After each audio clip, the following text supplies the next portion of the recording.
Благодарам, господин Джафери. Почитувани пратеници, би сакал да дадам свое мислење и да појаснам за што станува збор.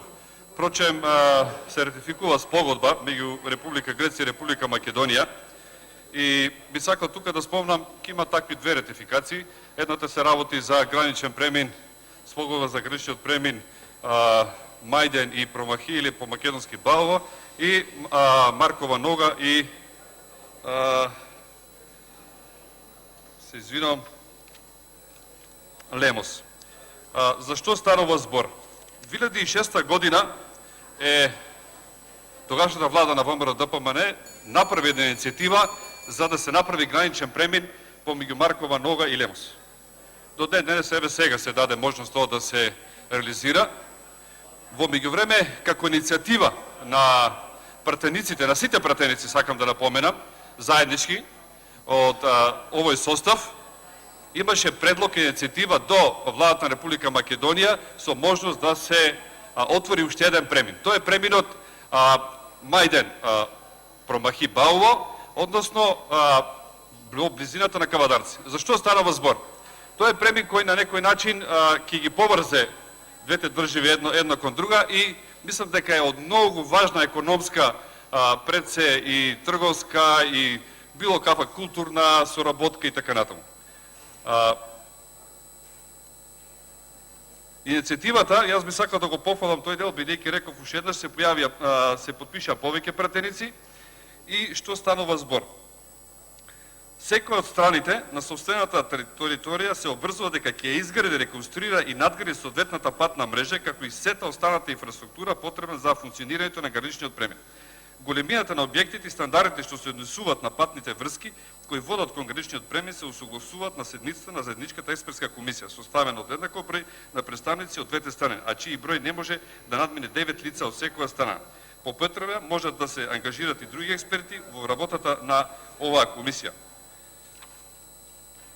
Значи, тука е многу интересно затоа што за изградба и отварање на овој граничен премин може да се користат и финансиски средства на Европската унија и други финансиски институции.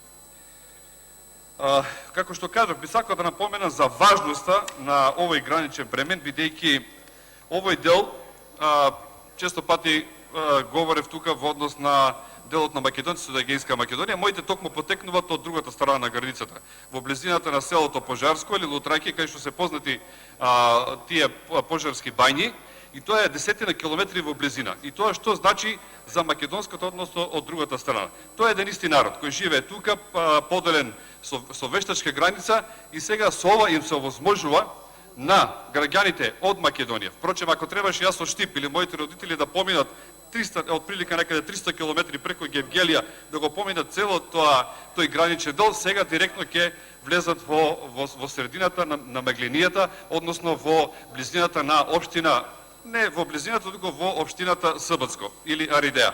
Тука е во близината на Пожарско и на сите тие туристички места. Ова е од голема важност, пред се за Кавадарци, за Неготино, за Демиркапија, за Градско, за Штип и за сите останати места. Веќе граѓаните од овој дел, многу близко, за многу кратко време ќе можат да влезат во Република Грција, во делот на Мегленијата или да користат одредени бенефици. Ако една од бенефициите е туризмот и можноста да се оди на бања, меѓутоа втората можност, кај што овие жители тука, бидејќи традиционално и природно, чисто како ваша информација, огромен број на девојки се омажени во тоа село во Промахи и може би има веќе повеќе од 30-тина кои на некој начин живеат таму и се мост за соработка меѓу двете општини Сбцко и Кавадарци. Јас мислам дека со ова ќе се отвори една економска можност на двете држави, ќе ги сближи луѓето и граѓаните. Мислам дека тоа ќе значи една многу добра многу позитивен и добар однос кон една добра соседска политика. Јас го поздравувам и го поддржувам овој предлог. Не би сакал да земам после збор за останатиот премин. Мислам дека и двата премини се многу важни, исклучителни пред се за економско-трговската културна соработка меѓу двата народа. Тука уште да кажам дека при последната посета на Косово имав можност тамо да потенцирам, да кажам, го објавив тоа на мојата фейсбук страница и дека и тука има еден граничен премин кој исто така треба во идно време да најде начин да се регулира, за да може тука исто граѓаните од Република Македонија кон Косово да може да многу полесно да влегуваат и излегуваат од едната кон другата страна. Така да во секој случај го поздравувам и го поддржувам ова спогодба. Благодарам.